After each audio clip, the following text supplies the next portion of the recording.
Nosotros, perfectamente, nosotros podemos negarnos a realizar alguna actividad, primero aduciendo que esto nos puede provocar algún tipo de lesión, ¿ya? Entonces, ahí ustedes se dieron cuenta que la persona se sube a la escalera no estaba en buen estado y se cayó, ¿ve? Vamos a ver también algunas conductas de repente, como les comentaba, que eh, de errores que se cometen a diario por parte del personal de seguridad principalmente, no siempre, no todos tienen la misma predisposición, por así decirlo, en los trabajos y muchas veces nosotros nos excedemos lo que hacemos. Vamos a ver otro video relacionado con las labores de protección y seguridad. Labores de guardia o protección industrial. Un guardia es la persona encargada de la vigilancia y la seguridad de Ya, ahí va a partir de nuevo. labores de guardia o protección industrial. Un guardia es la persona encargada de la vigilancia y la seguridad de proteger la integridad física de las personas y de los bienes materiales de la empresa o lugar donde trabaja. Por ende, los guardias ejecutan una labor indispensable para la buena marcha de la empresa que ha contratado sus servicios. Los accidentes posibles a los que te expones son variados, desde los más comunes como las lesiones corporales hasta aquellos de alto riesgo, como recibir agresiones verbales o físicas. Por ello, debes estar en constante capacitación y en un buen nivel de acondicionamiento físico. Para proteger tu seguridad y operar en un ambiente laboral de óptimas condiciones, te invitamos a seguir con atención las siguientes recomendaciones. Antes de iniciar tu jornada laboral, utilizar siempre todos tus elementos de protección personal. Cuando seas parte de programas de entrenamiento, participa activamente de aquello. Así, te perfeccionarás como un excelente guardia de seguridad. Frente a la presencia de una fuga, recuerda mantenerte siempre en tu puesto de trabajo. Evita cualquier tipo de conducta insegura, como por ejemplo la persecución. Cuando enfrentes situaciones complejas, como la realización de procedimientos de reducción, debes hacerlo necesariamente con la ayuda de un compañero. En tus funciones de guardia, debes mantenerte siempre alerta y atento a las condiciones del ambiente. El uso de MP3, celulares y otros afectan tu concentración. Guárdalos durante la jornada. Al momento de realizar tus rondas de vigilancia, recuerda dar previo aviso y estar coordinado con tus compañeros. El uso de la radio es vital para mantener una buena comunicación. De esa forma te podrán ubicar en caso de accidentes o emergencias. Asimismo, cuando detectes cualquier anomalía, conducta sospechosa o peligro, debes reportarla directamente a tu jefatura. Ten presente que para proteger tu seguridad en el trabajo, solo realiza y apoya las tareas y funciones relacionadas directamente con tu trabajo. Cuando realices el control de acceso vehicular, recuerda situarte siempre al costado de este y alejado a una distancia prudente de sus ruedas. Y finalmente, al terminar tu jornada laboral, dirígete acompañado hacia el paradero más cercano. Cultivar el apoyo mutuo es vital en el trabajo. Como habrás notado, las medidas preventivas para evitar los accidentes en las labores de guardia o protección industrial son muy fáciles de llevar a la práctica. Te invitamos a ser protagonista de tu seguridad. Trabajador, cuida tu vida. Ayúdanos a ayudar. Ya, ahí teníamos otro video relacionado con nuestra labor, ¿ya? Eh, Muchos de los accidentes en los cuales se ven envueltos los guardias, el 90% lo constituyen las agresiones, las riñas o peleas. Eh, Aquí hay un denominador común que es la agresividad de las personas, ¿ya? Hay guardias que son muy agresivos con las personas, ellos basan su trabajo, por así decirlo, en pensar que lo mejor es llegar nomás y castigar a alguien y listo, ¿ya? Vamos a ver qué es lo que es de lo que estábamos viendo parte de la ley 16.744. lo vamos a ir leyendo, lo vamos a ir viendo en video para que vayan recordando alguna materia de la que pasamos en la mañana.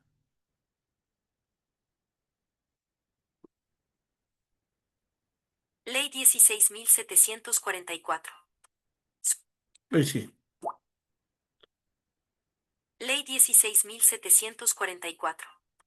Sobre accidentes del trabajo y enfermedades profesionales. En esta inducción conocerás más acerca de la ley. ¿Cuál es el seguro? Las coberturas y sus prestaciones. En la década de 1950 se crean en Chile las mutualidades. Instituciones de salud y prevención que buscaban disminuir los accidentes laborales en el sector de la construcción, que bordeaban el 40% anual. Eso significaba que de cada 5 trabajadores, 2 sufrían algún tipo de accidente laboral. Posteriormente, el 1 de febrero de 1968, se publicó en el Diario Oficial la Ley 16.744, sobre accidentes del trabajo y enfermedades profesionales. En el gobierno del presidente Eduardo Frei Montalva. Al entrar en vigencia la ley se crea un moderno sistema de protección de los accidentes del trabajo y enfermedades profesionales, estableciendo un marco jurídico moderno para la época, que puso énfasis en la capacitación y la prevención de riesgos. Entonces, ¿qué es el seguro de la Ley 16.744? Es un seguro social que protege a todos los trabajadores dependientes e independientes frente a los accidentes que les ocurran a causa o con ocasión del trabajo, y a las enfermedades causadas de manera directa por el ejercicio de su profesión u oficio.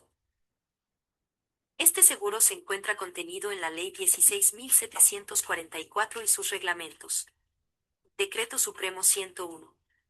Normas sobre accidentes del trabajo y enfermedades profesionales. Decreto Supremo 109. Calificación de accidentes del trabajo y enfermedades profesionales. Decreto Supremo 110. Escala para la determinación de la cotización adicional diferenciada. Decreto Supremo 67. Incorporación de los trabajadores independientes al Seguro Social. Decreto Supremo 594. Aprueba reglamento sobre condiciones sanitarias y ambientales básicas en los lugares de trabajo. Decreto Supremo 44, con entrada en vigencia el 1 de febrero de 2025. Establece un nuevo reglamento para la gestión preventiva de los riesgos laborales. Deroga el Decreto 40 sobre el Reglamento de Prevención de Riesgos Profesionales. Y el Decreto 54. Reglamento para la constitución y funcionamiento de los comités paritarios de higiene y seguridad. Todos estos decretos son del Ministerio del Trabajo y Previsión Social. ¿Quiénes son las personas protegidas por el seguro? Todos los trabajadores dependientes. Los trabajadores independientes que perciben renta del artículo 42, número 2 de la Ley de Impuesto a la Renta. Los estudiantes que realicen trabajos que signifiquen una fuente de ingreso para el plantel. Los dirigentes sindicales en el ejercicio de sus actividades gremiales. ¿Desde cuándo tengo derecho a la cobertura del seguro? Estás cubierto por el seguro a partir del primer día en que comienzas a trabajar para un empleador. Desde que inicias el trayecto entre tu habitación y tu lugar de trabajo. Aun cuando no hayas firmado el contrato de trabajo. Los trabajadores independientes también están cubiertos, siempre que se encuentren al día en el pago de sus cotizaciones. ¿Qué cubre el seguro? Accidentes del trabajo, accidentes de trayecto y enfermedades profesionales. ¿Qué es un accidente del trabajo? La ley lo define como toda lesión que sufra un trabajador a causa o con ocasión del trabajo que realice y que le produzca incapacidad o muerte. Para que una lesión constituya un accidente del trabajo tiene que tener relación directa o indirecta con la actividad laboral que desempeña. ¿Qué hacer en caso de accidente del trabajo? Avisar inmediatamente a su jefatura o supervisor directo. Su empleador deberá entregar los primeros auxilios y derivar oportunamente al accidentado al hospital del trabajador. Hospital de la mutualidad a la que se encuentra afiliada la empresa o bien al servicio médico que corresponda al ISL. Instituto de Seguridad Laboral. El empleador tiene 24 horas para informar del accidente a la mutualidad, mediante el formulario DIAL. Denuncia individual de accidente del trabajo. Este formulario también puede ser entregado por el trabajador, sus familiares, el médico tratante o un representante del comité paritario. Del mismo modo puede ser enviado por correo electrónico en el portal web de cada mutualidad. Las atenciones médicas, el tratamiento o los implementos requeridos son gratuitos para el trabajador. Si la gravedad de la lesión es mayor, el médico tratante puede emitir una orden de reposo. El trabajador solo puede reintegrarse a su trabajo con un certificado de alta laboral. ¿Qué es un accidente de trayecto? Son los accidentes que ocurren en el trayecto directo de ida o regreso entre la habitación y el lugar de trabajo. También son accidentes de trayecto los que sufres cuando te desplazas entre dos lugares de trabajo de distintos empleadores. En este caso es el organismo administrador del empleador hacia donde te dirigías, el que debe otorgar todas las prestaciones médicas y económicas que correspondan. ¿Qué hacer en caso de accidente de trayecto? Debe acudir al centro de atención de la mutualidad o del ISL según corresponda.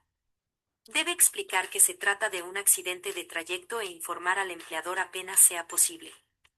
Sin importar la gravedad del accidente, en el centro de atención le solicitarán una declaración sobre las circunstancias en que ocurrió el accidente, precisando el día, la hora, el lugar y acompañar medios de prueba como certificados de atención del servicio de urgencia, declaraciones de testigos o parte de carabineros. ¿Qué es una enfermedad profesional? Es la causada de una manera directa por el ejercicio de la profesión o del trabajo que realiza una persona y que le produzca incapacidad o muerte. Si un trabajador sufre una enfermedad debido a las labores que desempeña o a las sustancias a las que está expuesto, debe informar a su empleador. Este a su vez debe comunicárselo a la mutual o al Instituto de Seguridad Laboral, ISL, según corresponda, mediante el formulario DIEP, denuncia individual de enfermedad profesional. Tras la evaluación médica y los exámenes pertinentes, se determinará si la enfermedad es de origen común o laboral. De comprobarse que la causa del malestar está en el lugar de trabajo, se le puede indicar al empleador cambiarlo de función de faena o sucursal.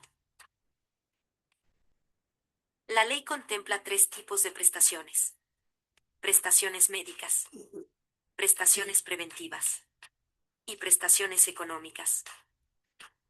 El artículo 29 de la Ley 16.744 establece que la víctima de un accidente del trabajo o enfermedad profesional tendrá derecho al otorgamiento de todas las prestaciones médicas que se requieran hasta su curación completa, o mientras subsistan los síntomas de las secuelas causadas por la enfermedad o el accidente. El seguro además cubre los costos de traslado, en caso de que te encuentres impedido de valerte por ti mismo o requieras de dicho traslado por prescripción médica. Prestaciones preventivas. Las prestaciones preventivas que entregan los organismos administradores se materializa a través de visitas técnicas a las entidades empleadoras adherentes o afiliadas, reconocimiento de las condiciones de trabajo y los riesgos, realizar informes técnicos y evaluaciones ambientales, exámenes de control a los trabajadores, toma de muestras y análisis de laboratorio, capacitación para la empresa y sus trabajadores y particularmente de los miembros de los comités paritarios de higiene y seguridad. Prestaciones económicas. Son prestaciones de dinero que tienen por objetivo reemplazar las remuneraciones o rentas de los trabajadores que se encuentran incapacitados para trabajar en forma temporal o permanente, producto de un accidente del trabajo o de una enfermedad profesional. Fuerza mayor extraña. El inciso final del artículo 5 de la Ley 16.744 exceptúa de la calificación de accidente del trabajo a los siniestros provocados por fuerza mayor extraña que no tenga relación alguna con el trabajo, como acciones terroristas o fenómenos de la naturaleza. Sin embargo, no se le exceptúa de la cobertura del seguro, ya que la ley establece que las víctimas de accidentes Debido a fuerza mayor extraña, solo tendrán derecho a las prestaciones médicas señaladas en el artículo 29 de la ley.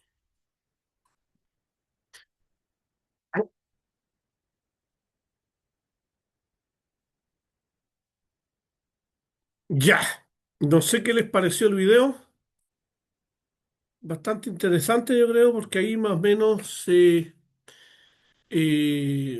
da a conocer la mayoría, ¿cierto?, de los beneficios que tiene la respectiva normativa. Vamos a ver un video del IST relacionado con lo mismo, que también es bastante ilustrativo. Pongan la atención. IST presenta Seguro Social contra riesgos de accidentes del trabajo y enfermedades profesionales. ¿Qué es el seguro de la ley 16.744? Es un seguro social que otorga prestaciones médicas y económicas a los trabajadores en caso de accidentes del trabajo o enfermedades profesionales. Es obligatorio para todo empleador. ¿Quiénes son las personas protegidas por este seguro? 1. Los trabajadores por cuenta ajena o dependiente, tanto del sector público como los del sector privado. 2. Dirigentes sindicales por los accidentes que sufren a causa o con ocasión del desempeño de sus cometidos gremiales. 3. Los estudiantes que deban ejecutar trabajos que signifiquen una fuente de ingresos para el respectivo plantel. 4. Los trabajadores independientes.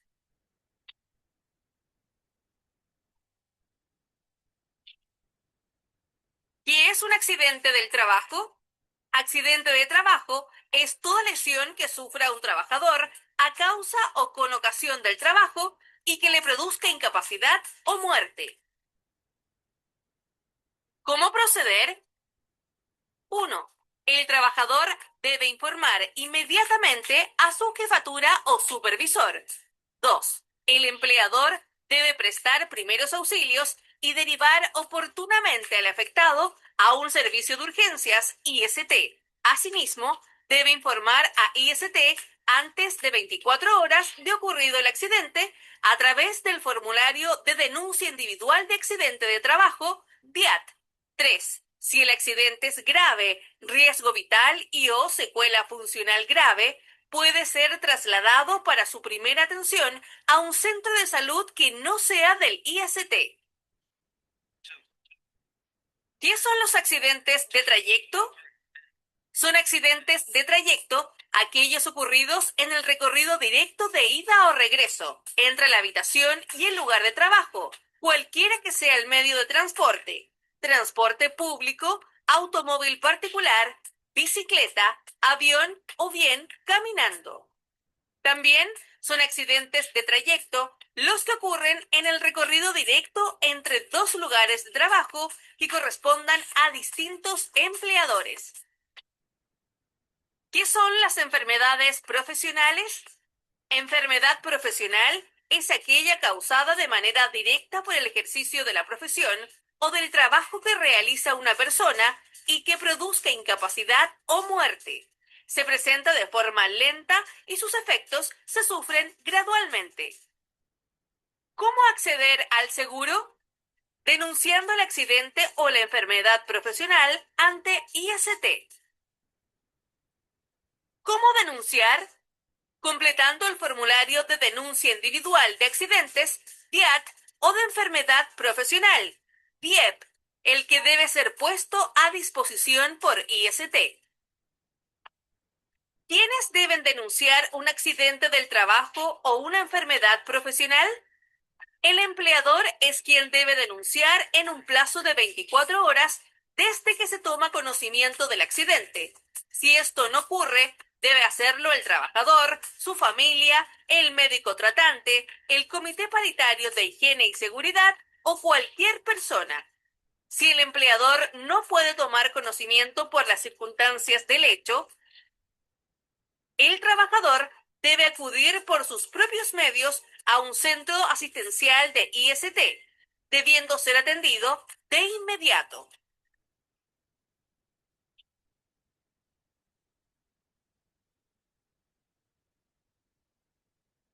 Ya, ahí vimos otro video también bastante ilustrativo, que dice relación, ¿cierto?, con la forma como denunciar un accidente de trabajo o un accidente de trayecto.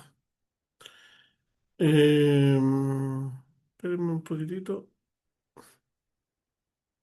para compartir nuevamente la lámina que estábamos viendo anteriormente. Ya, ahí es. Ya.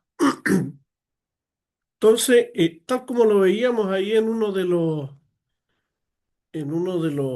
los videos, ¿cierto? Eh, las personas protegidas por este seguro, decíamos que son todos los trabajadores por cuenta ajena, o sea, nosotros los que somos empleados de un tercero que presta servicios o que realizamos algún tipo de trabajo para una persona en particular o empresa. También los funcionarios de la Administración Civil del Estado, los estudiantes, cuando este trabajo genera algún bien, ¿cierto? Algún tipo de remuneración hacia el plantel educacional o en su efecto en su práctica profesional. Los trabajadores independientes y los trabajadores familiares que quieran adherirse a este seguro. De hecho, hoy en día hay un seguro también que protege a los delivery, po, a los Rappi, a los pedidos ya, todo eso. Se adhieren ellos voluntariamente a pagar este seguro para estar protegidos en caso de un accidente. Y los trabajadores familiares, estas pequeñas empresas familiares, panaderías de repente, pastelerías, ¿cierto? En las cuales trabaja la familia completa, también pueden adherirse a este seguro para los efectos de estar cubiertos ante un accidente laboral. Entonces, este seguro, en el fondo, las platas de este seguro son administrados por el Estado y por organismos privados, como decíamos, ¿cierto? Estas personas protegidas, en el fondo, forman parte de un empleador y este empleador es quien paga el seguro. Ya, estas platas del seguro son administradas por el Estado y por organismos privados. A nivel de organismos estatales tenemos el INP, el Instituto de Normalización Previsional, los servicios de salud como postas y hospitales y el ISL, el Instituto de Seguridad Laboral. ¿Ya? La mayoría de las pequeñas empresas, ¿cierto? Las pymes, ellos están adheridos, ¿cierto? Por lo general aquí al ISL y a través del ISL ellos pagan, ¿cierto? El empleador adherido paga el seguro y lo administra el Instituto de Seguridad Laboral. Pero también existen organismos privados sin fines de lucro. Aquí encontramos las mutualidades de empleadores, tal como los veíamos en uno de los videos, los cuales son organismos administradores, ¿cierto? Como la Mutual de Seguridad, la Asociación Chilena de Seguridad y el Instituto de Seguridad en el Trabajo, que son, ¿cierto?, los organismos privados que existen hoy día en Chile, de los cuales la Asociación Chilena de Seguridad, la ASH, es la que tiene mayor cantidad de empresas adheridas, después Mutual y después el IST. Pero también estos seguros son administrados por administradores delegados. Ya los administradores delegados del seguro son grandes empresas, las cuales, conforme una resolución de la Superintendencia de Seguridad Social, previo informe del Seremi de Salud correspondiente, ellos pueden administrar sus dineros ahí en forma interna, pero ellos, para prevenir accidentes, extreman las medidas de seguridad. Empresas grandes como ENAP, Codelco, Enel, por ejemplo, ellos trabajan en base a convenios con grandes clínicas, ¿cierto?, especializadas en tratar personas accidentadas de diversos tipos, ¿ya? Por eso de repente yo creo que más de alguno de ustedes ha escuchado en la noticia, no sé, ocurrió un accidente en la minera tanto perteneciente a Codelco, cuyos trabajadores afectados fueron trasladados a la, no sé, pues, clínica Las Condes o a la clínica alemana de Santiago para su tratamiento.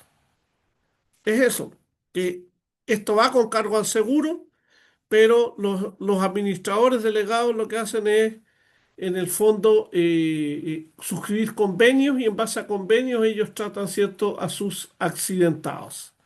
De eso se trata la administración delegada del seguro.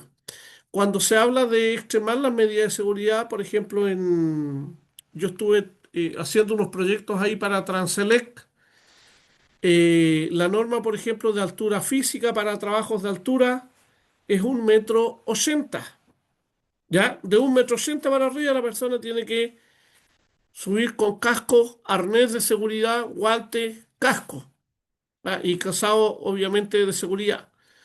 Pero en él ese estándar lo bajó de 1,50 m para arriba, o sea, 1,5 m. La persona que subía a un trabajo sobre 1,50 m medido desde el piso hacia arriba, ya tenía que subir con este equipamiento. No solo al 1,80 m, sino que 30 centímetros antes ya era considerado trabajo de altura. Y el vestuario, el equipo, el calzado. El calzado, si tú vas a Codelco, no te van a aguantar zapatos de estos, zapatos simples, ¿cierto? De baja calidad. No, tienen que ser con un estándar definido por ellos. A lo mejor te van a pedir zapatos marca Caterpillar, ¿cierto? Que tenga punto rojo y azul, a lo mejor también el gris, o sea, antipinchazo, ignífugo, dieléctrico. Entonces, esas son las condiciones que imponen ellos para sus trabajos, ¿cierto? Dentro de las instalaciones de ellos, porque extreman ellos las medidas de seguridad. Decíamos que la fuente principal de financiamiento de esta ley son las cotizaciones de cargo del empleador.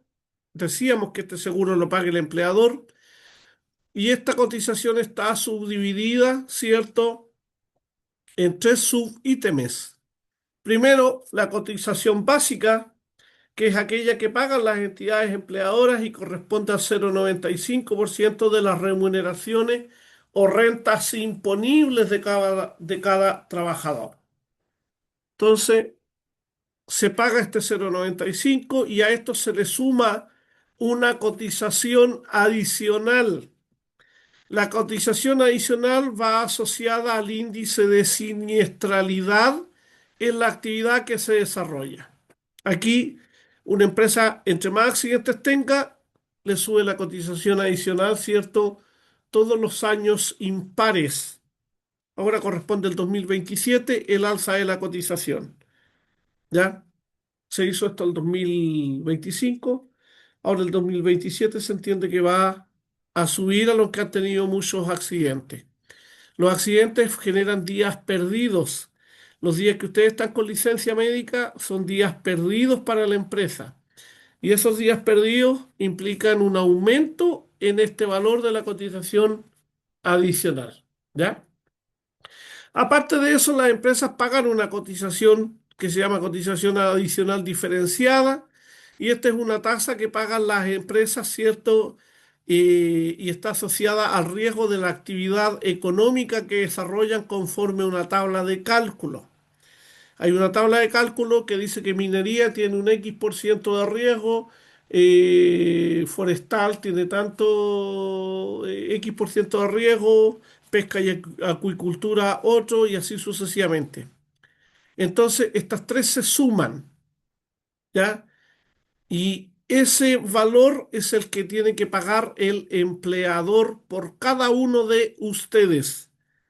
A lo mejor se le accidentaron, no sé, 10 personas y son 300 trabajadores. Imagínense cuánto sube la cotización adicional si es que tuvo muchos accidentes dependiendo de la actividad económica. Por eso es que sube y esto es mucha, mucha plata, mucho dinero que se debe invertir en este tipo de situaciones. ¿Dudas, preguntas, consultas hasta aquí? ¿Alguien que quiera hacer algún alcance, alguna pregunta respecto de esto? ¿Nada? Ya, nos vamos a ir a un recreo de 15 minutitos. A las 15:30 nos conectamos nuevamente para el segundo bloque de clases. Al recreo entonces hasta las 15:30 horas. Ya, vayan a tomarse un té, un café y nos juntamos en 15 minutos más acá. 15:30 nos conectamos nuevamente. Ya, muchachos.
Ya, muchachos, estamos de vuelta, estamos en condiciones. Eh, Vamos a ver la segunda parte. Estábamos por aquí en el financiamiento, ¿cierto? Ya, ahí sí. Ya. Decíamos entonces que este seguro se financia mediante la cotización básica, la cotización adicional y la diferenciada entonces. Esta ley, como lo veíamos en uno de los videos, tiene ciertos objetivos, ¿cierto? De los cuales tiene un objetivo preventivo. Esto está orientado a las acciones que se ejecutan con el propósito de evitar que ocurran accidentes o las personas contraigan enfermedades profesionales. Está constituido principalmente por acciones o campañas preventivas que realizan las mutualidades de empleadores, así como las empresas, en las cuales, cierto, se les hace capacitación e inducción a los trabajadores para los efectos, cierto, de que evitar que ocurran accidentes o las personas contraigan enfermedades profesionales. También tiene un objetivo de otorgar las prestaciones médicas. Decíamos que esto corresponde a las acciones orientadas y ejecutadas para restituir al trabajador en lo posible toda su capacidad de trabajo. Es decir, que la persona, ¿cierto?, pueda recuperarse adecuadamente después de un accidente, ¿ya? Aquí nosotros vamos a tener una atención primaria una atención médica primaria en la cual se van a ejecutar una serie de cursos de acción para que nosotros podamos recuperar nuestra salud, inclusive todo lo que sean insumos, ciertas operaciones y lo que corresponda. A eso se refieren las prestaciones médicas. También tiene un objetivo de otorgar prestaciones económicas. Las prestaciones económicas son las acciones destinadas a reparar la pérdida de capacidad de ganancia del trabajador y sus derechohabientes, es decir, el pago de las licencias médicas, las indemnizaciones cuanto corresponda y pensiones según sea el caso. Ahí después vamos a definir esto más detalladamente y se los voy a explicar más adelante. También tiene un objetivo de rehabilitar al trabajador. Aquí es donde hablábamos de la rehabilitación profesional del trabajador accidentado y corresponde a aquellas acciones destinadas a rehabilitar médicamente al trabajador accidentado para devolverle en todo o en parte su capacidad de ganancia. ¿A qué se refiere esto? Que una vez que ustedes puedan ser operados, si es que el accidente es grave, ustedes pasan después por un proceso de rehabilitación, ¿ya? Kinesioterapia, etcétera, etcétera, a lo mejor en el mismo centro del organismo administrador del seguro o bien con algún convenio con Teletón u otro organismo especializado en ello. Y finalmente tiene el objetivo de reeducar. Esta es una acción destinada a capacitar y enseñar un nuevo oficio o profesión al accidentado para darle las posibilidades de desempeñar un nuevo oficio o profesión, considerando la capacidad residual de trabajo. Esto para los casos de accidentados con invalidez parcial, sin incapacidad total para el trabajo, ¿cierto? El organismo administrador inclusive puede pagarles una carrera, cierto, técnica o universitaria, según corresponda, con la finalidad de que la persona, el trabajador accidentado, pueda valerse por sí mismo y tener algún ingreso monetario que le permita vivir, cierto, de allí en adelante, independiente de los resultados o consecuencias que el accidente haya tenido, ¿ya? El hecho de ser un inválido parcial ya puede la persona seguir suscribiendo contratos, no así cuando es un inválido total, que más adelante vamos a ir viendo también esa definición. El seguro, como comentábamos, cubre ciertas prestaciones, ya las prestaciones del seguro o los derechos de atención con cargo al seguro. Partimos con las prestaciones médicas. Cuando ustedes se accidentan a causa o con ocasión del trabajo y esto es validado como tal, ustedes tienen derecho a estas prestaciones médicas que corresponden a los derechos a atención médica, quirúrgica y dental, costos de hospitalización, costos y gastos en productos farmacéuticos o medicamentos, la adquisición de prótesis y aparatos ortopédicos, como también su reparación a perpetuidad, o sea, mientras ustedes sigan vivos, si este aparato después sufre desgaste o se rompe, le tienen que entregar uno nuevo o repararlo y entregarle uno que esté en condiciones de uso. También tienen derecho a la rehabilitación física, como les comentaba recién, y a la reeducación profesional. Esto corresponde a las prestaciones médicas. Después tenemos el derecho a las prestaciones económicas. Tenemos los subsidios, las indemnizaciones y las pensiones. Aquí, cuando hablamos de los subsidios, se refiere principalmente, ¿cierto? Deme un minutito.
Ya, muchachos, disculpen que justo me llamaron ahí para hacerme una consulta. Entonces,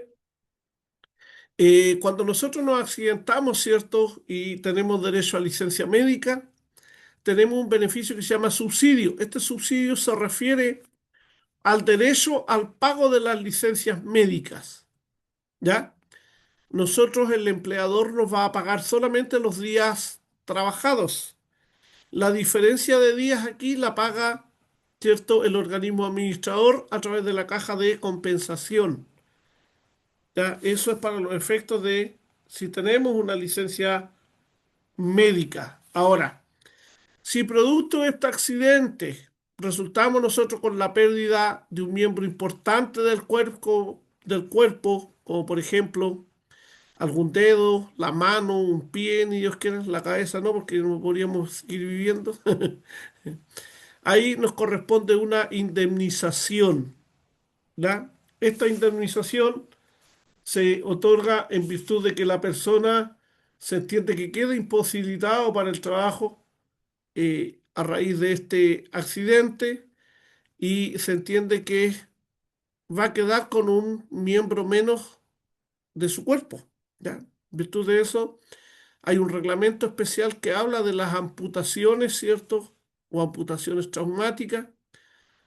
Y cuando exista pérdida de un miembro importante del cuerpo, ¿cierto? O una deformación, corresponde el pago de una indemnización y eso está en el reglamento. Finalmente, cuando la persona queda disminuido en su capacidad de ganancia de trabajo e imposibilitado para realizar la labor que desarrollaba en forma habitual, se le otorga una pensión y esta pensión va a ser distinta según sea el efecto que provoque sobre el cuerpo de la persona. Entonces ahí vamos a tener inválidos parciales, inválidos totales y gran inválido, ¿ya? El parcial es el que queda incapacitado parcialmente para el trabajo que realizaba originalmente, pero puede desarrollar a lo mejor una labor distinta y ahí es donde entra el beneficio de la reeducación profesional eventualmente. El inválido total no puede suscribir contratos, se entiende que está en una condición de disminución total, quedando imposibilitado para trabajar.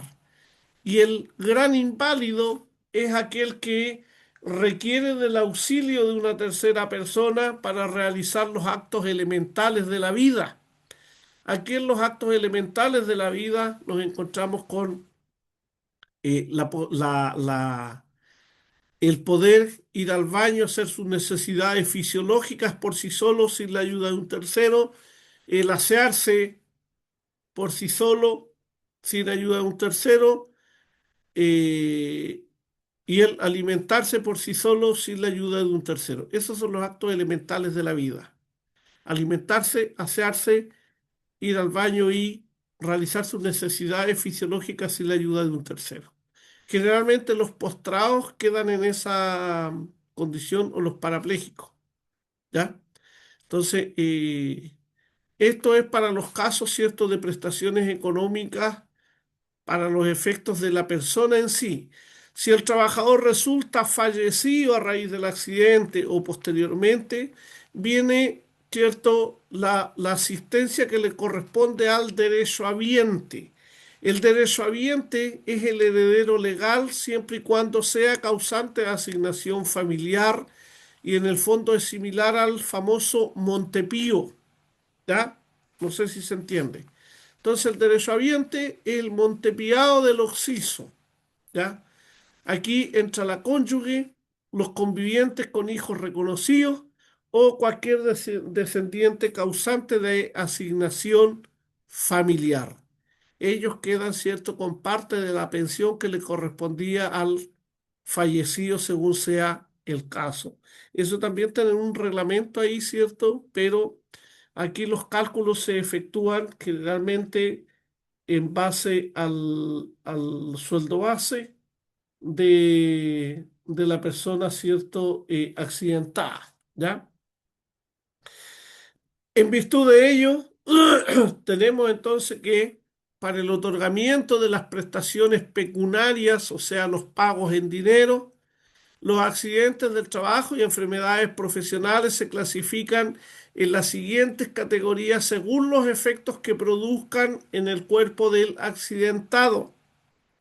Tenemos accidentes que producen incapacidad temporal, que es aquella lesión que luego de un tratamiento médico permite la recuperación total del trabajador y su reintegro al trabajo.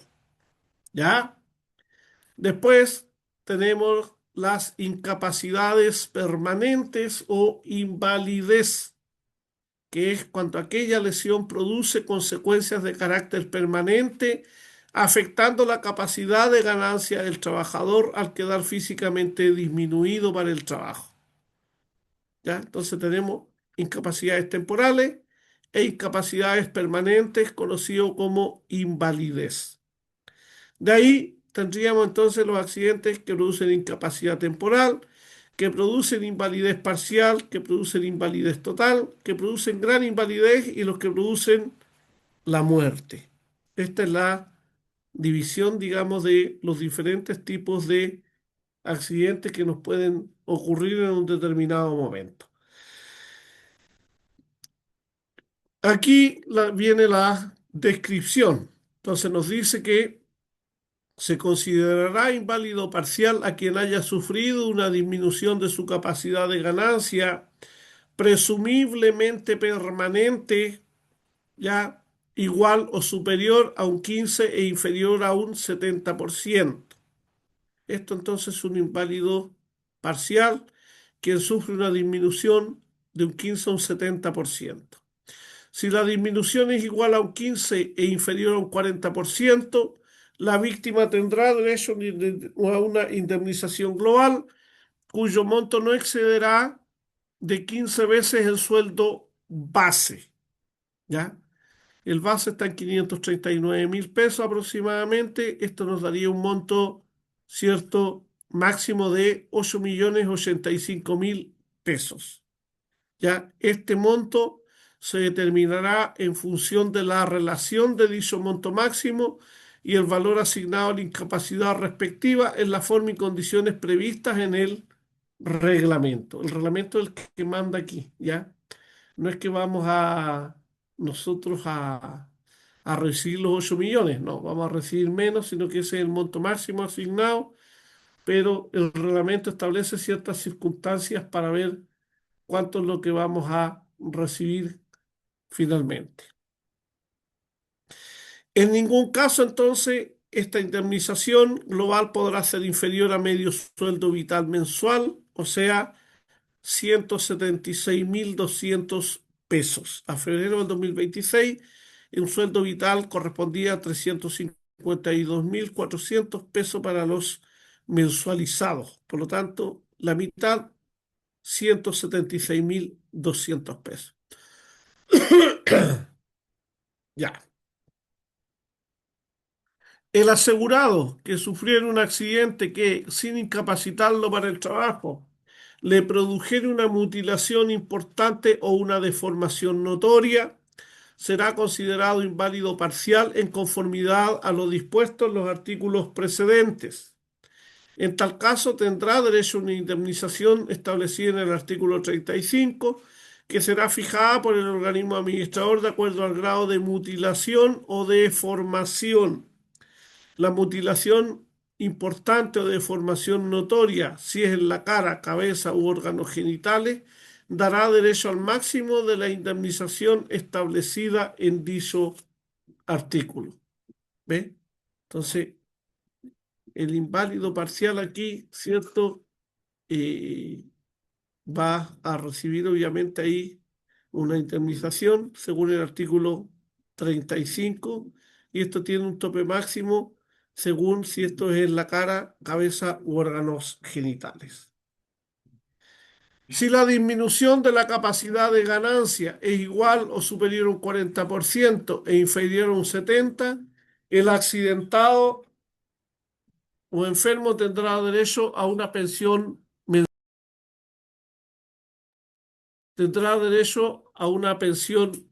mensual entonces, cuyo monto será equivalente al 35% del sueldo base. Eso nos daría un monto de 188.650 pesos en base a un base de 539.000.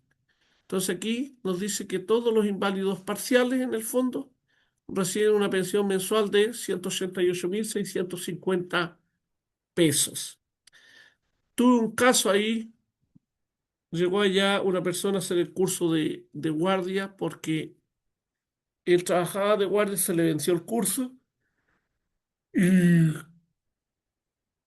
él un día iba de regreso a la casa, lo asaltaron y le pegaron un balazo en la rodilla.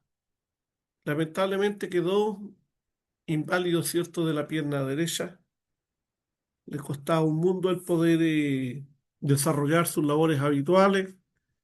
Renovó el curso para los efectos, ¿cierto?, de poder él trabajar como conserje. Y él estaba recibiendo una pensión de 188.650 pesos.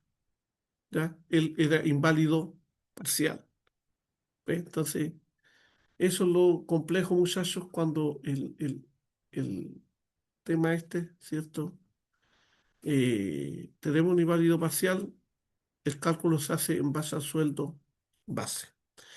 Se considerará inválido total a quien haya sufrido una disminución de su capacidad de ganancia, presumiblemente permanente, igual o superior a un 70%, y el inválido total tendrá derecho a una pensión mensual equivalente al 70% del sueldo base, aproximadamente 377.300 pesos. ¿Ve? Mira, no sé si les llamó la atención una palabra que aparece aquí, presumiblemente permanente. ¿Por qué creen ustedes que aparece esa palabra, cierto, en todos los alcances de las invalideces?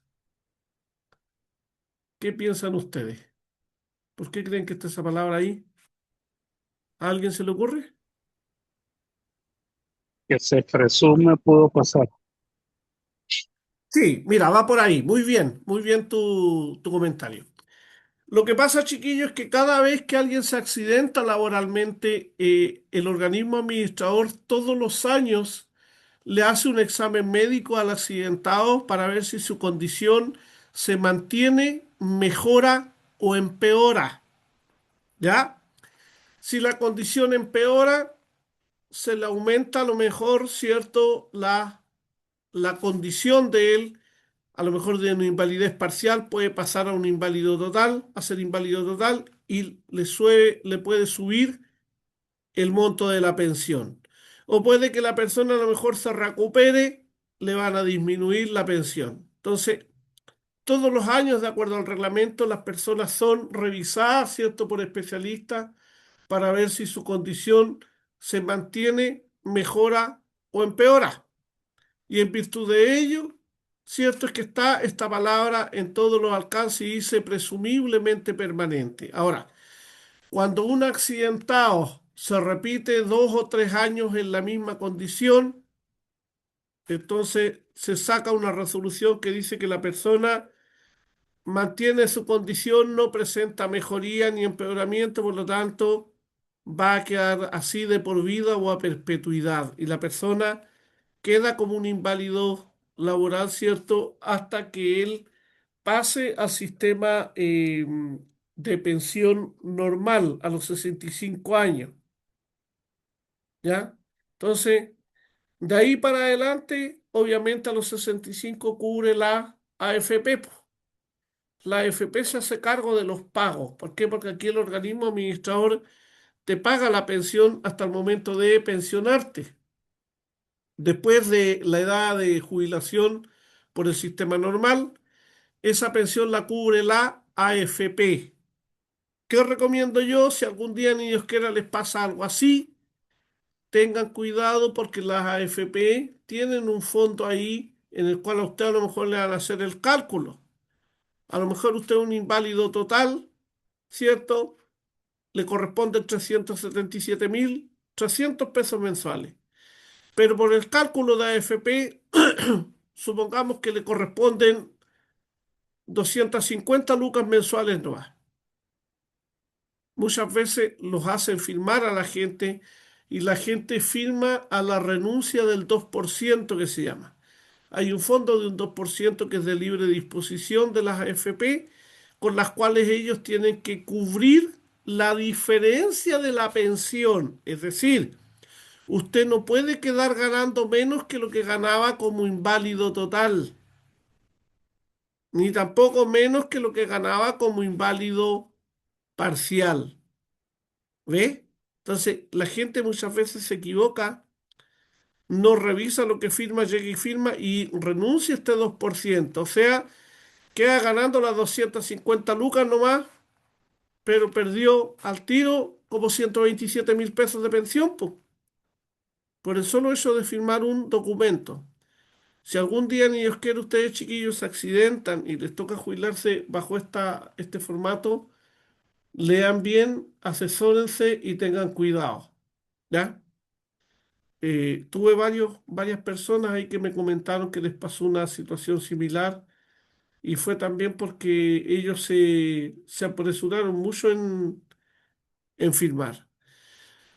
Tuve un caso ahí también de otro alumno que llegó, un chico que era haitiano, él usaba un zapato ortopédico, también fue a hacer el curso de guardia, lo pagó él para los efectos de también trabajar como conserje. Entonces, conversando, me contaba que él trabajaba como pioneta para la CCU y un día determinado el conductor del camión iba hablando por celular, tuvieron un accidente de tránsito y él fue el que más dañado resultó porque él iba en la parte de la carrocería del camión, entre medio de las cajas con bebidas. Producto del impacto, las cajas lo aplastaron, se quebró él una cadera, la tibia y el peroné, ¿ya? Y se quebró el fémur también. Obviamente que lo operaron, estuvo en recuperación, estuvo en rehabilitación, pero usaba un zapato ortopédico. Y dentro de todo lo que conversábamos ahí, estaba bastante complicado el de plata porque le pagaban una pensión, ¿cierto? Mensual, pero como inválido parcial, ¿ya? O sea, inferior al 70%. Entonces, le pagaban 188.000 pesos de pensión. Le pedí que me llevara los papeles para revisárselos y cuando lo revisé los documentos me di cuenta que él tenía derecho a la rehabilitación y reeducación profesional. La rehabilitación estaba en ese proceso con kinesioterapia y todo eso, pero le faltaba la otra parte, po, la reeducación profesional. Le pregunté, ¿este curso quién lo pagó? ¿Lo pagaron ellos o lo pagaste tú? No, me dijo, lo pagué yo, me dijo, porque para trabajar de conserje después. Aquí le dije, estás perdiendo un beneficio, la reeducación profesional. ¿Y cómo eso, profe? No, pues algo que puedas estudiar donde puedas trabajar sentado, para que no fuerces tu pie malo, porque aquí la ley lo que dice que tú no puedes volver a realizar la labor que realizabas al momento de accidentarte. O sea, pioneta ya no puedes trabajar en eso, como oficio. Le dije yo, no sé, ¿por qué te gustaría estudiar? Y ahí él me contó que en su país él era técnico en computación. Le dije que podría estudiar una ingeniería en computación e informática.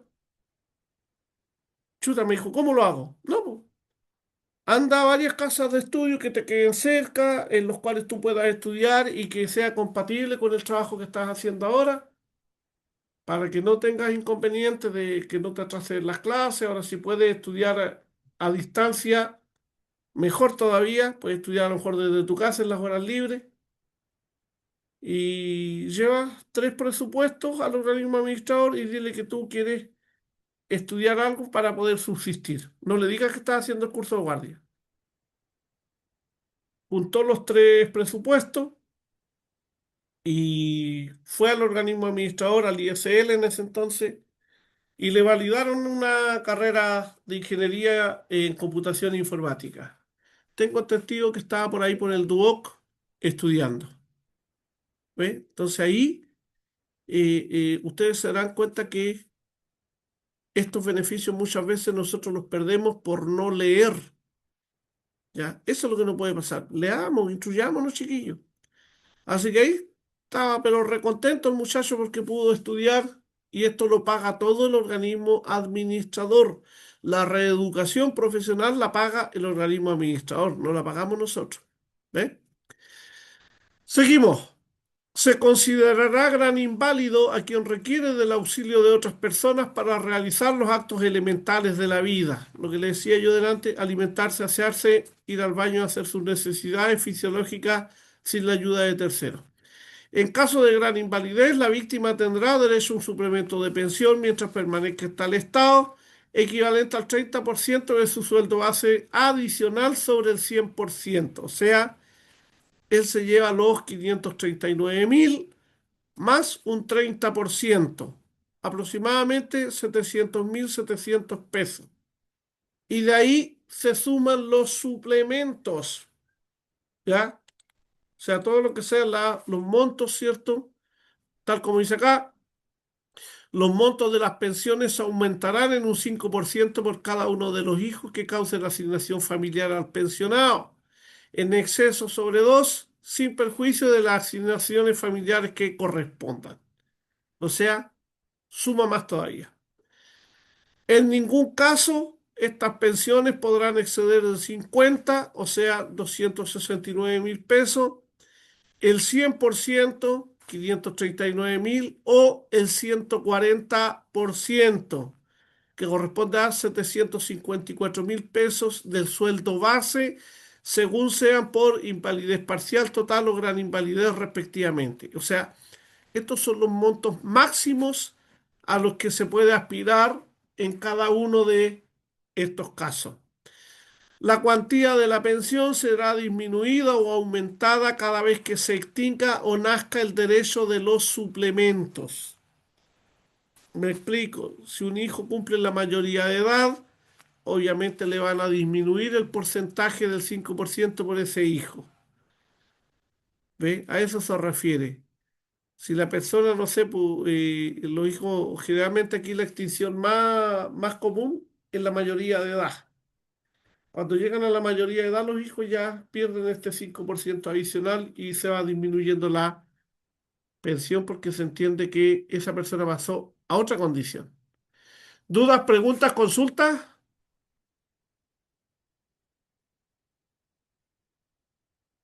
Ya, seguimos. Decíamos entonces que la prevención de riesgos en las empresas, para cumplir con este cometido, la ley impone obligaciones en prevención a todos los sectores involucrados en el trabajo, partiendo desde el Estado, los organismos administradores, las empresas y los trabajadores, ¿ya?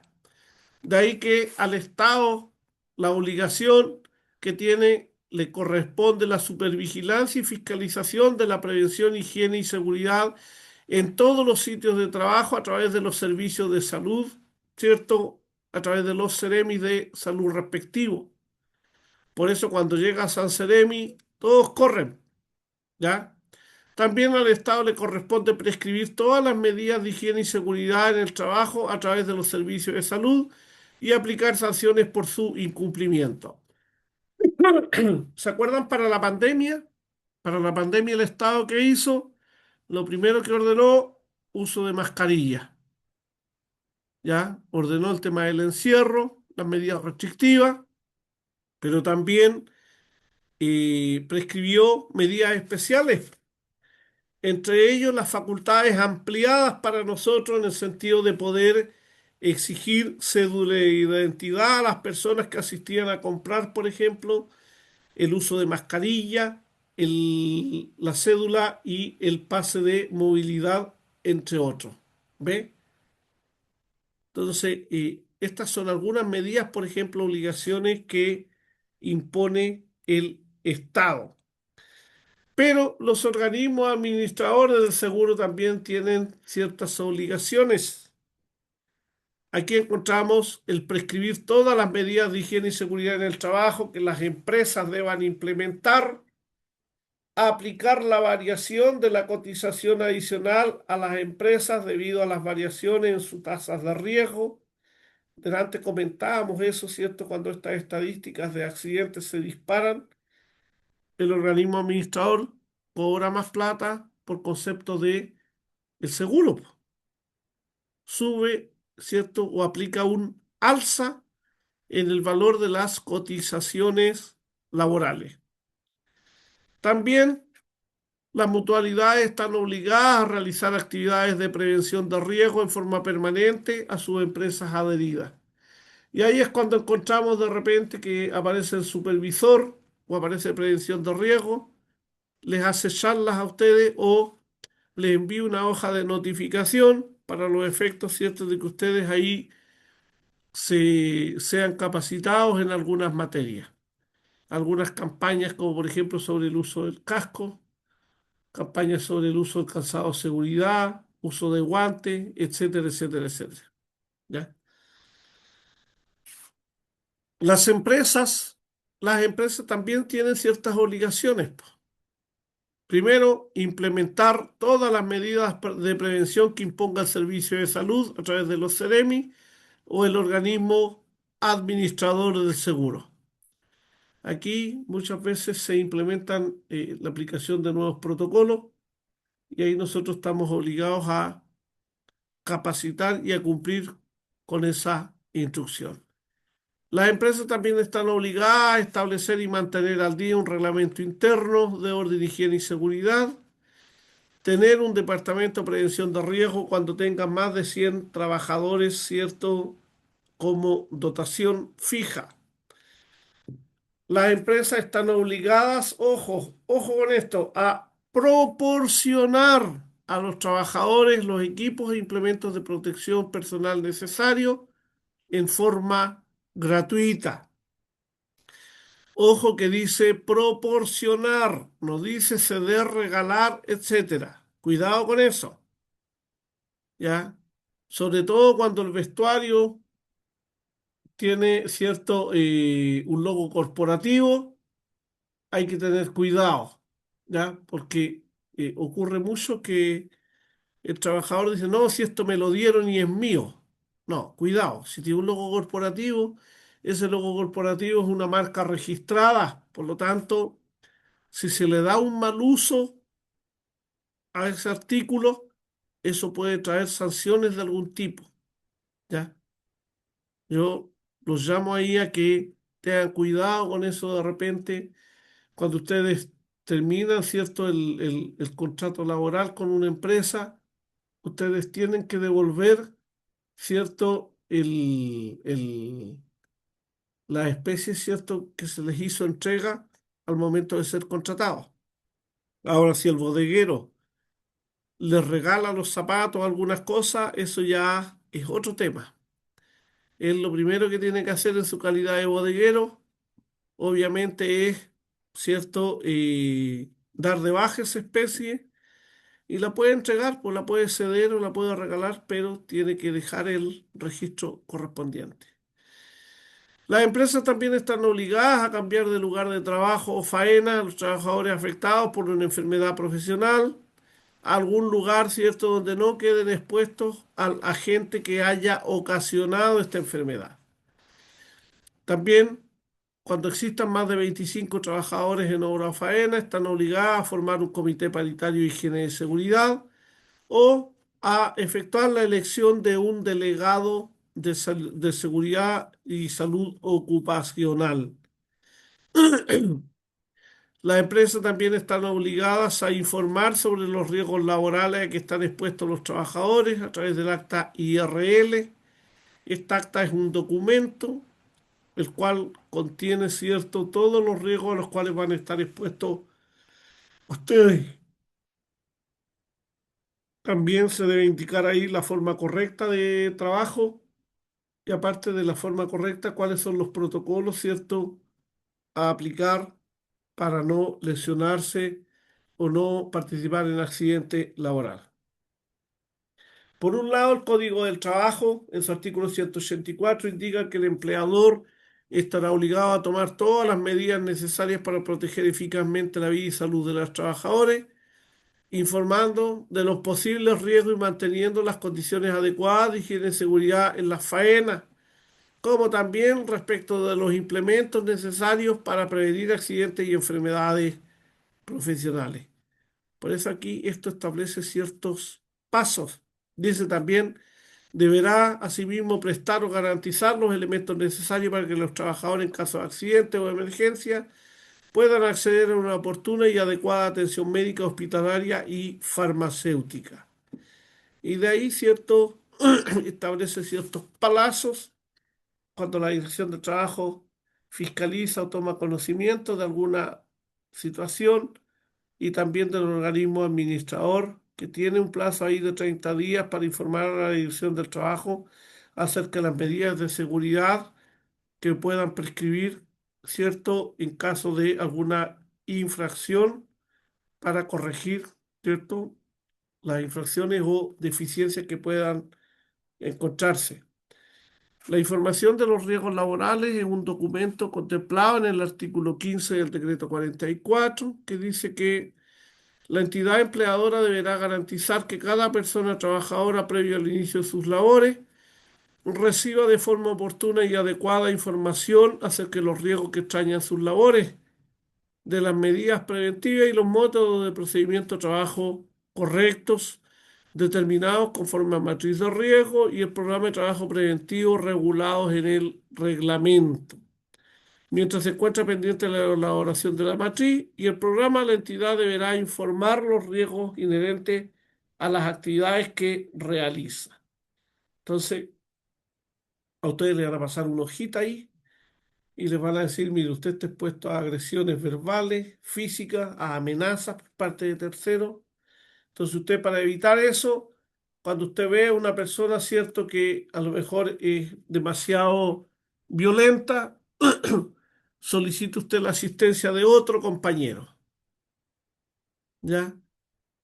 Y si usted ve que la persona no reacciona adecuadamente, pídale asistencia que otro compañero lo asista ahí, ¿cierto? Para darle una solución a la persona y evitar que ésta se ofusque. O en caso de una detención o un delito violento, ¿ya? Las consecuencias pueden ser agresiones verbales, físicas, lesiones, incluso la muerte. Entonces usted, para evitar eso, primero, mantener la calma. Segundo, obedecer las indicaciones del delincuente. Tercero, comunicar la situación a control si es posible.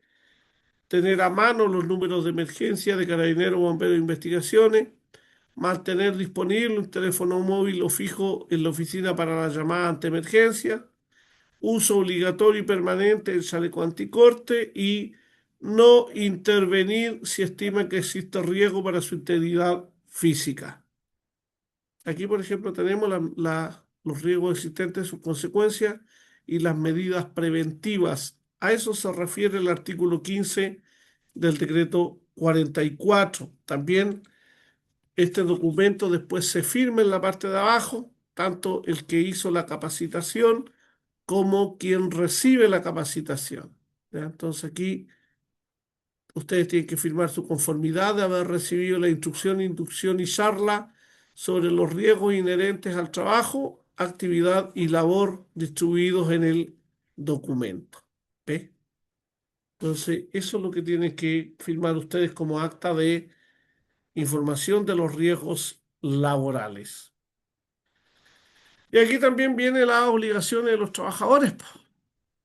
Primero, cumplir con lo establecido en el Reglamento Interno de Orden, Higiene y Seguridad, cumplir con las normas e instrucciones impartidas por el Servicio de Salud, el organismo administrador, el Departamento de Prevención de Riesgo, el supervisor, el encargado de turno, etcétera.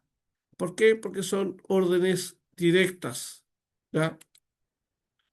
También ustedes están obligados a usar y cuidar los elementos de protección personal en el desarrollo de sus actividades. También están obligados a acudir a exámenes médicos cuando corresponda. Chiquillos, si la empresa los manda a hacerse exámenes preventivos, vayan, ya, que los revisen, que vean, que los analicen, ¿cierto? Si es que ustedes están o no en óptimas condiciones. Yo, gracias a un examen médico, me descubrieron, ¿cierto?, que tenía insuficiencia renal. Imagínate. Fue un examen médico, ¿cierto?, preocupacional para viajar ahí a una minera que teníamos que ir a hacer un levantamiento y me encontré con la sorpresa que tengo insuficiencia renal. Imagínense. Uno es un poco dejado muchas veces, pero estos exámenes pueden ayudar mucho. También ustedes están obligados a participar activamente en las actividades de control de riesgo a través de los comités paritarios de higiene y seguridad. ¿Ya? Esto son algunas de las actividades de prevención de riesgo. ¿Alguna duda, pregunta, consulta que tengan? ¿Alguien que quiera acotar algo? Que haya quedado algo en el tintero.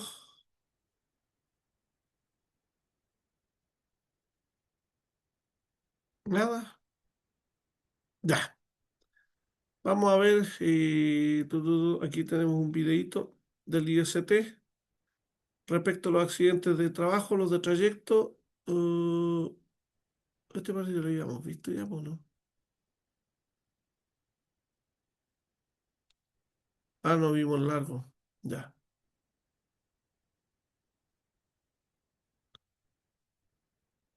Parece que no. IST presenta ¿qué son los accidentes del trabajo? La ley 16.744 establece que un accidente del trabajo es toda lesión que una persona sufra a causa o con ocasión del trabajo y que produzca incapacidad o muerte. Pero, ¿qué entendemos por a causa o con ocasión del trabajo? Ejemplo 1. Un trabajador del área administrativa sufre una lesión al caer mientras buscaba archivadores en una bodega. ¿Es a causa o con ocasión del trabajo? Ejemplo 2. Un soldador sufre una lesión cuando corta pasto por la instrucción directa de su jefatura. ¿Es a causa o con ocasión del trabajo? El primer ejemplo es un accidente a causa del trabajo, ya que la actividad que realizaba el trabajador es parte de sus funciones. El segundo ejemplo también es un accidente a causa del trabajo, porque la actividad que realizaba el trabajador, si bien no es parte de las funciones de su cargo, su jefatura le solicitó hacerlo, modificando sus funciones. En cambio, si un trabajador se accidenta cuando va a buscar un café o un trabajador resbala y se lesiona cuando va saliendo del baño, son accidentes con ocasión del trabajo, ya que a pesar de que no ocurrieron cuando el trabajador se encontraba cumpliendo sus funciones, existe una relación al menos indirecta con dichas labores, ya que el trabajador está satisfaciendo una necesidad fisiológica. Entonces, los accidentes a causa del trabajo son aquellos en que existe una relación de causalidad directa con las funciones que debe cumplir el trabajador, mientras que los accidentes ocurridos con ocasión del trabajo son aquellos en que existe una relación de causalidad indirecta con el trabajo. Recomendaciones para prevenir los accidentes del trabajo. 1. Antes de realizar un trabajo, analicemos la forma más segura de hacerlo y no asumamos riesgos que podrían generar un accidente. 2. Sigamos siempre las instrucciones y procedimientos. Si no sabemos, Muchachos, les voy a cortar un minutito. Vámonos al recreo, 20 minutitos hasta las 16, 10 minutos, perdón, hasta las 16:30 y volvemos ya. Tengo que hacer algo urgente, así que seguimos enseguida con la clase.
Ya, muchachos, estamos de vuelta para la parte final de la clase. Disculpen la interrupción abrupta.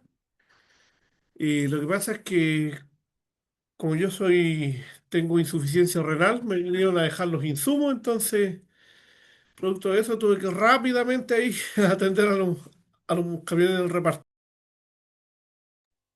Ya, estábamos viendo entonces este video. Vamos a continuar viendo el video, ¿cierto? Que estábamos viendo hasta el corte de la transmisión.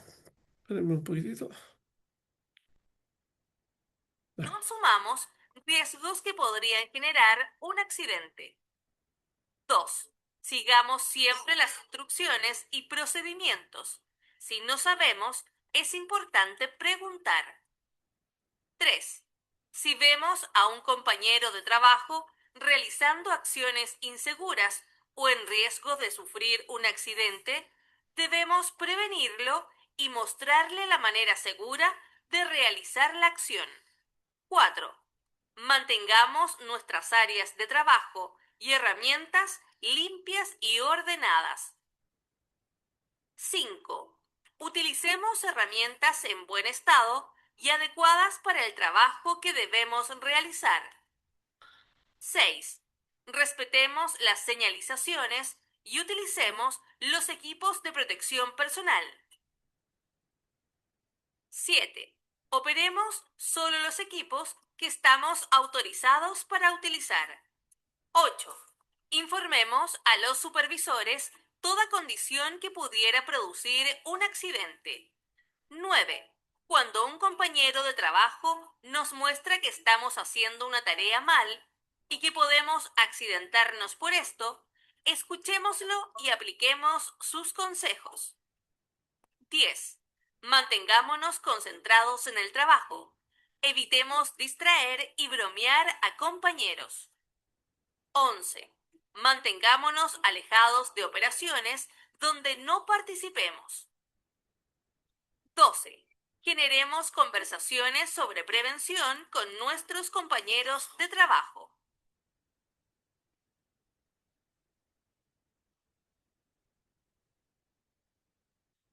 Muy interesante el video. ¿Ves? Vamos a ver otro que es el último.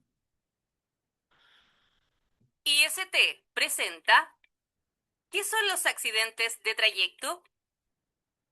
Los IST presenta ¿qué son los accidentes de trayecto? Los accidentes de trayecto son aquellos que ocurren en el trayecto directo, de ida o de regreso entre la habitación y lugar de trabajo. Se entiende por habitación el lugar donde pernocta o duerme una persona. No se trata de un lugar fijo como el domicilio o la residencia. Por ejemplo, son accidentes de trayecto los que ocurren en el trayecto desde el hotel en que se hospeda una persona en comisión de servicios hacia el lugar de trabajo y viceversa. Ahora bien, es importante señalar que el trayecto debe ser directo, es decir, racional, sin interrupciones, desviaciones o suspensiones motivadas por intereses personales o particulares. Se entiende que no hay interrupción, suspensión o desvío cuando un trabajador en trayecto desde su habitación al lugar de trabajo o viceversa pasa a dejar o a buscar a sus hijos al colegio, sala cuna o jardín infantil. Es accidente de trayecto si un trabajador es mordido por un perro en el trayecto de ida o regreso entre su habitación y su lugar de trabajo. El ocurrido en el desplazamiento entre dos lugares de trabajo de distinto empleador. El ocurrido en el espacio común del edificio o condominio en el que viva el trabajador cuando va en trayecto hacia su lugar de trabajo o viene de vuelta a su habitación. Recomendaciones. Sal con tiempo de tu casa y planifica tu ruta. Presta atención al entorno. No utilices el celular mientras caminas, conduces o andas en bicicleta. Conductor, adapta tu conducción a las circunstancias. Clima, tránsito, estado del camino, etc. Respeta señales de tránsito y límites de velocidad. Utiliza el cinturón de seguridad. Asegúrate de contar con los implementos para emergencias. Peatón. Respeta cruces establecidos. En el transporte público, sube y baja siempre que el vehículo esté completamente detenido y en paradas establecidas. Nunca cuando se encuentre en doble fila. Establece contacto visual con el conductor al momento de cruzar una calle. Cuando viajes en transporte público, utiliza cinturón de seguridad si éste cuenta con ello. Ciclista. Mantén siempre las manos en el manubrio. Solo úsalas para advertir tus movimientos a otros conductores. Respeta siempre las señales de tránsito y utiliza los elementos de seguridad indicados en la normativa vigente. Nunca te tomes de otro vehículo para aumentar tu velocidad. Mantén una distancia. Si existen ciclovías, utilízalas. Si no, transita por la pista derecha, siempre en el sentido del tránsito. Ten siempre presente en tus trayectos 3 dimensiones de atención. Atención ante los peligros del entorno. Debemos identificar cuáles son los peligros con los que nos encontramos en nuestros trayectos. Atención hacia el cuidado de los otros. Debemos actuar con cuidado para no perjudicar a otros en nuestros trayectos. Atención a mi estado emocional. Debemos reconocer si estamos emocionalmente en condiciones para emprender nuestro trayecto sin que seamos un potencial peligro para nosotros y para los demás. Estos factores son la clave para tener un trayecto seguro.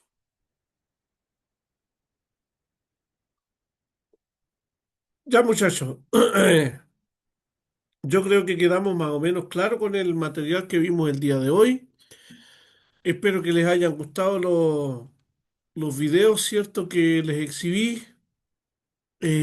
¿Alguien alguna duda, alguna consulta? Algo que no le haya quedado claro, a lo mejor requiere alguna explicación sobre algo.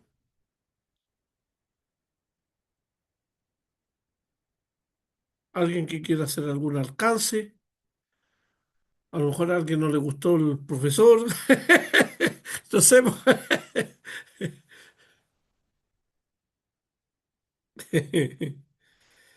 Ya, muchachos, hasta aquí llegaría la clase del día de hoy. Espero que les hayan gustado los videos ilustrativos. Y el día lunes me parece que tengo clase con ustedes de nuevo. No estoy seguro. A ver, voy a ver. Eh, sí, el día lunes parece que me toca con ustedes de nuevo.